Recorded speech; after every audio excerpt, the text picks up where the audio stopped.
केंद्र सरकारच्या सूक्ष्म, लघु आणि मध्यम उद्योग मंत्रालयाने आयोजित केलेल्या 2 दिवसांच्या विक्रेता विकास कार्यक्रमाचा आज अकोल्यात प्रारंभ झाला।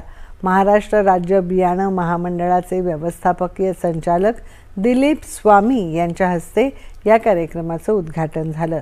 देशाच्या सर्वांगीण विकासात सूक्ष्म, लघु आणि मध्यम उद्योगांचं योगदान अत्यंत महत्त्वाचं आहे।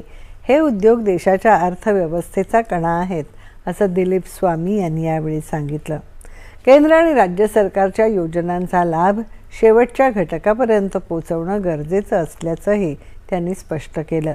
या कार्यक्रमात सहभागी उद्योजकांना MSME योजना, अनुदान, आर्थिक सहाय्य आणि उद्योग विस्ताराच्या संधींबाबत सविस्तर मार्गदर्शन करण्यात आलं। यावेळी उद्योग क्षेत्रातले अनेक मान्यवर उपस्थित होते।